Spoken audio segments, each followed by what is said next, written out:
Chers amis du diocèse, bonsoir. On est heureux de vous retrouver, comme d'habitude, toutes les semaines avec notre évêque, Monseigneur Le Sceau, et ses invités. Alors, cette semaine, normalement, ce samedi 8 mai, la pastorale des personnes handicapées aurait dû se retrouver à la maison Saint-Julien, à la maison diocésaine, autour de l'évêque, comme d'habitude, tous les ans. Et puis, malheureusement, ça n'est pas possible. Alors, on a souhaité mettre à l'honneur les personnes avec un handicap, malgré tout, dans cette rencontre via Zoom. Monseigneur, pourquoi vous tenez tant à cette journée du 8 mai? Et puis, vous êtes présent vous-même tous les ans. Alors pourquoi j'y tiens tant? C'est pas tellement à la journée en elle-même, c'est parce que c'est des frères et sœurs. C'est aussi simple que ça. Et c'est une joie particulière, je vais dire. Pourquoi? Parce que nos frères et sœurs porteurs de handicap, quels qu'ils soient, ont quelque chose à nous dire, d'une part, et puis d'autre part, nous rappellent à tous, parce que, vous savez, les personnes dites handicapées, c'est visible, je veux dire. Si vous avez un problème ça se voit. Mais en réalité, on a tous des handicaps. On a tous des limites. On a tous des points de fragilité, tous. Vous, moi, chacun d'entre nous. Et je pense que nos frères, une de leurs vocations, peut-être malgré eux, c'est de nous ramener à notre propre vulnérabilité. Et quel est un chemin où Dieu nous rejoint. Et donc, pour moi, cette dimension, elle est fondamentale. Et voilà, et en même temps, vous savez, moi, quand je rencontre une personne porteur de handicap, je ne me dis pas, tiens, c'est un handicapé. Je me dis, c'est un frère du diocèse, c'est un chrétien, et puis on va suivre le Christ ensemble. Enfin, c'est assez simple, au fond. Par contre, je n'arrête pas de penser que Dieu qui vient dans le monde choisit d'assumer toutes les dimensions de la vie humaine, mais aussi la fragilité physique jusqu'à la mort, nous le savons. Et là, il y a un chemin que Dieu a pris lui-même, et donc il y a une forme de proximité avec ce mystère qui me renouvelle profondément, en fait, en réalité. C'est comme si ce genre de rencontre me ramenait à laisser tomber toute forme d'artifice. Vous savez, c'est tout ce qu'on rajoute en trop, là. Et pour simplement revenir à la vérité de ce que nous sommes, les uns les autres. Donc voilà pourquoi, d'abord c'est une joie pour moi, et pourquoi ça me paraît extrêmement important. Alors, la journée, c'est une manière de cristalliser, de manifester cela. Mais il y a bien d'autres lieux de rencontre. Merci beaucoup, Bérangère. Bérangère, en fait, je voulais vous demander de nous parler de cette journée, mais je crois que notre évêque nous en a déjà un petit peu parlé. Maintenant, est-ce que vous êtes membre de la pastorale des personnes handicapées du diocèse? Oui. Qui organise notamment cette journée du 8 mai. Est-ce que vous pouvez nous dire, mais en quoi ça consiste, ce service de la pastorale des personnes handicapées? Je me permets juste de dire que Monique Boucher, qui est la responsable, aurait aussi dû être avec nous ce soir. Malheureusement, elle ne le peut pas, mais je crois qu'elle est bien présente pour la pensée et la prière. Voilà.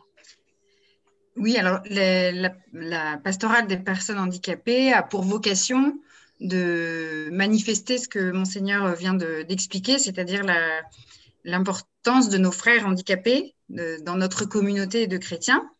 Et donc, par l'organisation de cette journée de rencontre, où c'est souvent une belle journée de fête et de retrouvailles.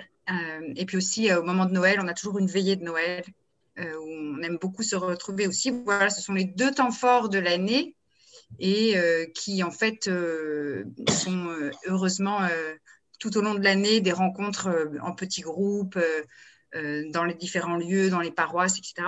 Mais voilà, ce sont les 2 temps forts organisés par la PPH. Et j'ai la joie de participer à cette équipe depuis quelques années.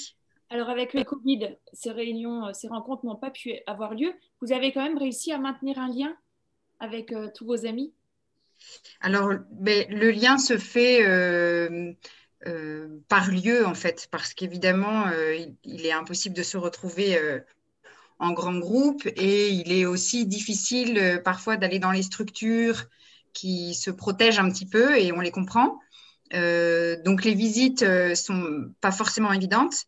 Voilà, alors c'est plutôt à chaque lieu de s'organiser pour maintenir des liens via des vidéos ou des informations que l'on reçoit par mail, qui donnent des nouvelles des uns des autres, etc. Mais les rencontres en présentiel sont quand même assez limitées. Et je crois que vous avez rejoint la pastorale des personnes handicapées parce que vous avez aussi une mission au sein de la catéchèse, du service de catéchèse du diocèse. Pourquoi avoir rejoint ce groupe?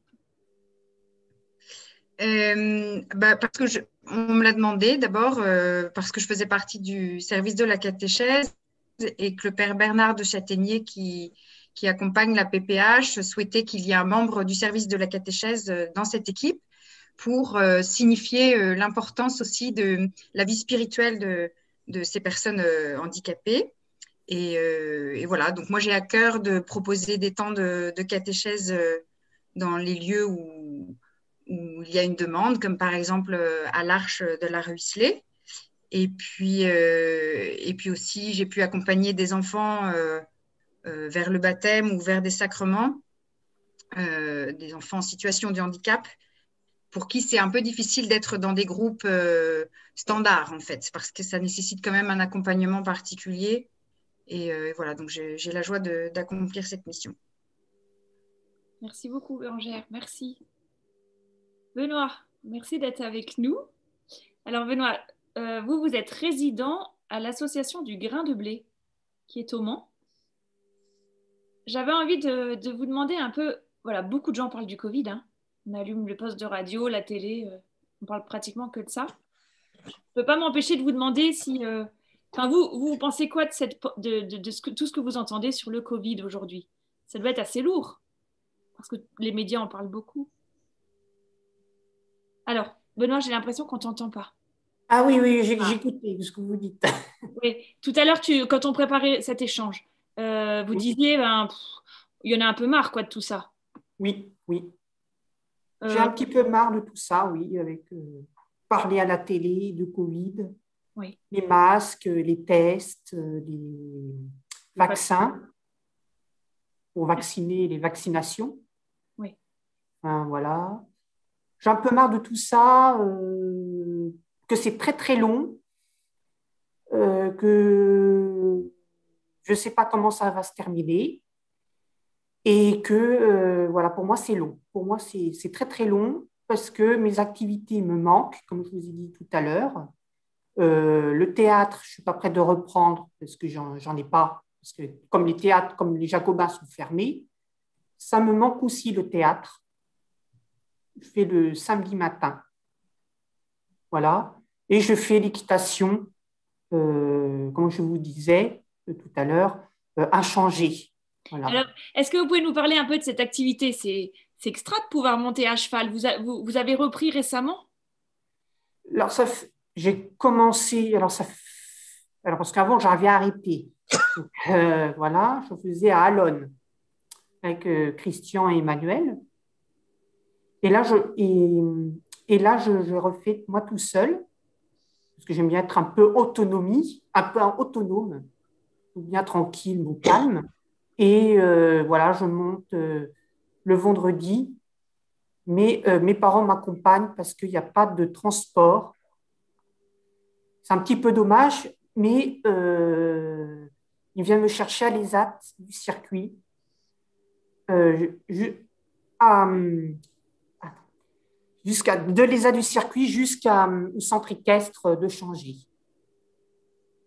Club hippique de Changy. Et Benoît, je crois que vous pouvez continuer. Alors, ce n'était pas vrai au début avec le premier confinement, oui. Mais maintenant, vous pouvez continuer à aller travailler. Oui. Oui, je continue à aller travailler. Qu'est-ce Et que je disais que j'ai beaucoup de chance de travailler, que les AT ne ferment pas. Donc, c'est l'essentiel par rapport au premier confinement, parce que le premier confinement, c'était un petit peu long, parce que moi, j'aime beaucoup travailler. Et du coup, c'est Loïc Blanchard qui m'a demandé de, de rentrer chez mes parents, reproposer chez mes parents au premier confinement? au premier confinement. Et Benoît, qu'est-ce que vous faites comme travail? Quelle est votre activité? Allez-y. Alors, il y a beaucoup de changements à l'ESAT, les changements de moniteur, les changements de travail, enfin, les changements d'atelier.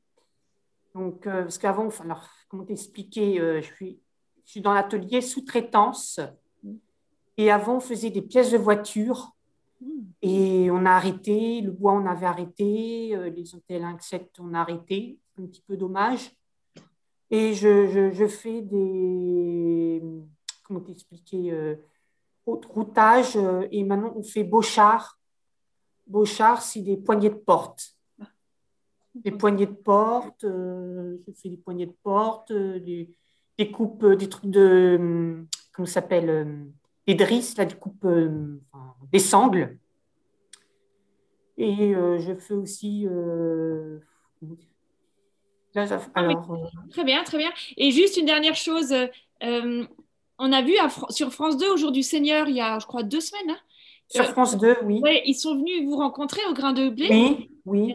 Et pour avoir regardé l'émission, moi j'étais très marquée par la fraternité et l'unité qu'il y avait entre tous les résidents, l'attention que vous aviez les uns aux autres. Alors on te voit faire de la cuisine, si je me souviens bien. Hein. Alors, pas la cuisine. C'était pas de la cuisine ou la C'était vaisselle. vider Oui, c'est ça. la vaisselle Oui, c'est ça.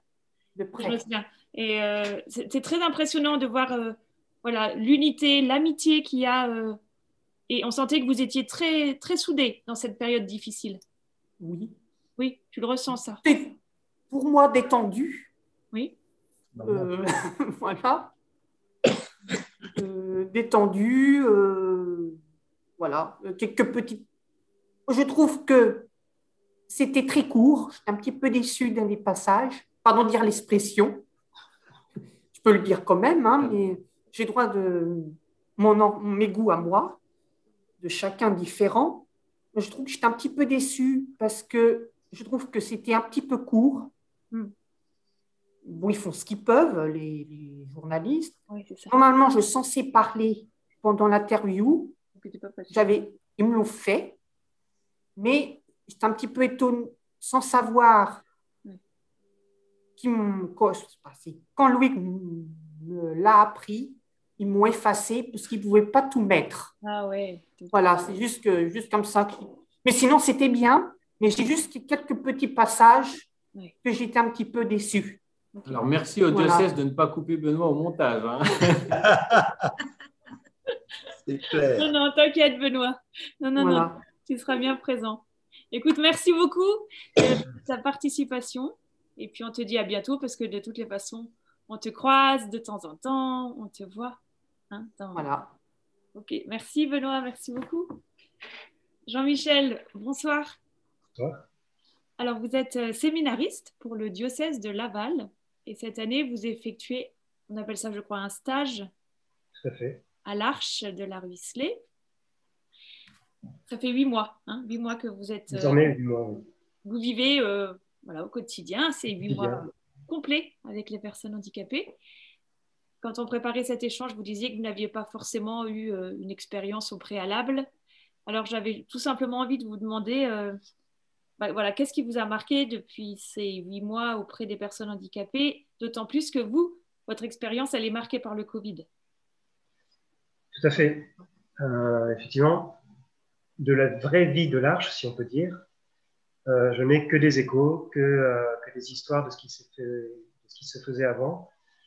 Et donc, je ne peux parler effectivement que d'une vie un peu où la voilure est un peu réduite par rapport à ce qui se passe d'habitude. On a une vie qui est très, presque monacale, très régulière, très Avant, il semble qu'il y avait quand même beaucoup d'événements communautaires où c'était une des dimensions fortes de l'Arche que d'accueillir régulièrement pour telle ou telle occasion des personnes extérieures. Nous, on n'a plus ça.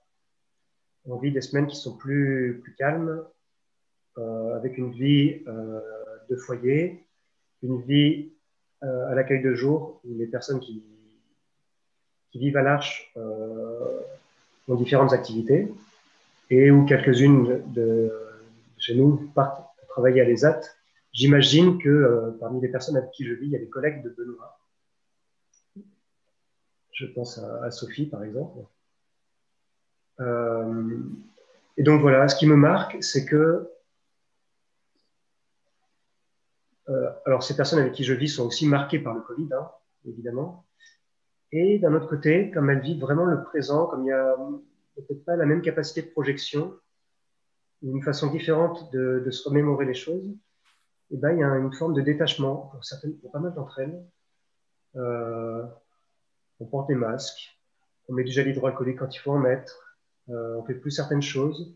Bon, ben, c'est un état de fait et on vit avec. Donc, il y a un peu à apprendre, il y a pas mal à apprendre de cette forme de détachement. C'est pas vrai pour tout le monde, il faut être exact. Mais plusieurs d'entre elles, oui, c'est ça, vivent un peu détachées de, eh bien, comme disait Benoît, toutes ces mesures qui changent progressivement, cette campagne de vaccination qui dure, de ces tests qu'il faut faire ou pas selon les endroits où on se rend. Voilà, il y a une forme de détachement. Et donc, ça permet de se concentrer bien sur ce qu'on a à vivre, qui est donc un peu simple. Et en même temps, alors c'est parce que j'aime beaucoup la petite Thérèse de Lisieux, ben, on peut mettre beaucoup d'extraordinaire, et notamment l'extraordinaire de l'amour de Dieu dans ces petites choses qu'on vit. Et puisqu'on n'a plus de grandes choses très stimulantes, et bien découvrir la beauté qu'il y a en fait, à vivre avec ces personnes, avec les assistantes avec qui je vis. C'est pas parce que la vie est simple qu'elle n'est pas belle. Je crois qu'il y a eu un moment un peu fort il y a quelques semaines, si mes souvenirs sont bons, où l'évêque est venu pour poser la première pierre d'une future chapelle avec la bénédiction et on sentait que les personnes étaient, enfin, elles attendaient ce moment et il y a eu beaucoup de joie. Oui, alors pour être très, très exact, je vais vous parler de ce qu'on m'a raconté parce qu'il se trouve que c'était un jour où je n'étais pas là. Mais effectivement, donc le 19 mars, jour de la Saint-Joseph, ce qui n'est pas une coïncidence évidemment, hein, Monseigneur Le Sceau, vous avez posé la première pierre de la chapelle que la Russelet désire construire depuis désormais 20 ans, quelque chose comme ça, et dont les travaux ont réellement commencé d'ailleurs ces derniers jours. Et donc oui, les personnes l'attendaient, cette chapelle. Ce n'était pas une construction de plus, un bâtiment qui vient s'ajouter à d'autres. C'est vraiment la chapelle. Il faut d'ailleurs qu'on trouve un saint patron pour cette chapelle. C'est un vrai projet qui tient à cœur de beaucoup de monde. Donc c'est un vrai pas en avant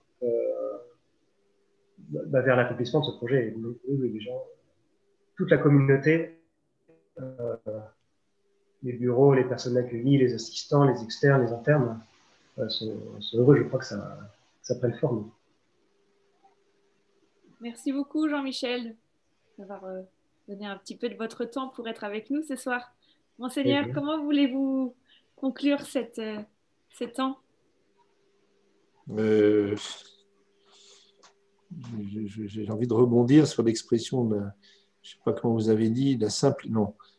L'extraordinaire peut être dans la simplicité, mais je pense que la simplicité est l'extraordinaire.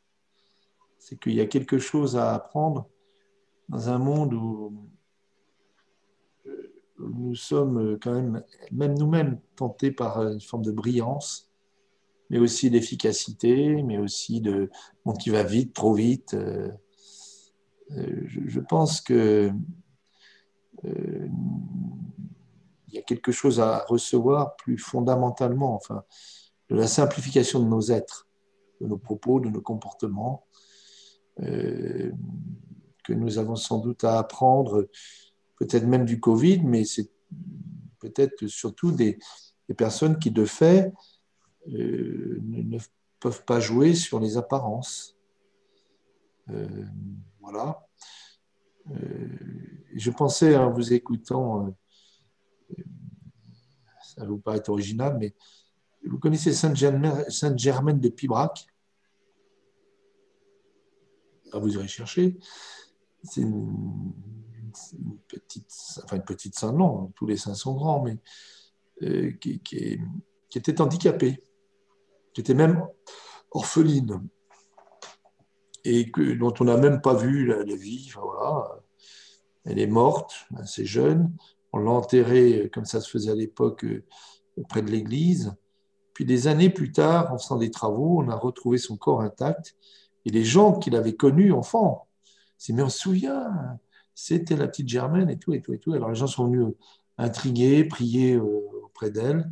Il y a eu des miracles, l'église a fini par la canoniser. Je pense aussi à un autre qui n'est pas saint. Enfin, vous connaissez en Bretagne un lieu qui s'appelle le Folgoat. Ça vous dit rien. C'est un lieu de pèlerinage. Folgoat en breton, c'est le fou du bois.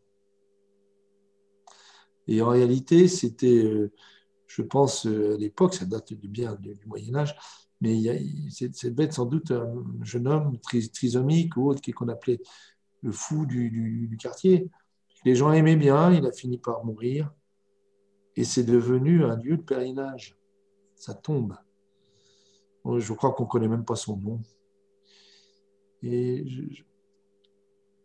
où est la vraie fécondité, la vraie sainteté? Tous, on doit s'interroger sur ces questions. Arrêtons de nous y croire. Et laissons-nous peut-être à l'école du handicap simplifier l'être. Et puis, il porte le mystère de souffrance, parce que c'est pas du tout, c'est pas rigolo, hein. C'est éprouvant, enfin. Mais comment cela est un chemin de joie. Et moi, ce qui me touche beaucoup, au fond, c'est la joie. Voilà ce que je peux dire. Et nous avons quelque chose à recevoir tous de la pastorale du monde du handicap. Mais souvent, je me dis, mais au fond, est-ce que on n'est pas tous un peu concernés? Voilà. En tout cas, merci à tous. Merci à vous. Merci beaucoup, Benoît, d'avoir Merci été de avec rien. nous. Et alors, sois rassurés, on va faire en sorte que voilà, tout ce que tu nous as partagé de très intéressant soit bien dans le montage. Merci, Bérangère. Merci, Axel. Michel, d'avoir pris un peu de temps. Allez, À la semaine prochaine, Seigneur. Merci. Bonne soirée à tous. Bonne soirée. Au revoir. Au revoir. Au revoir.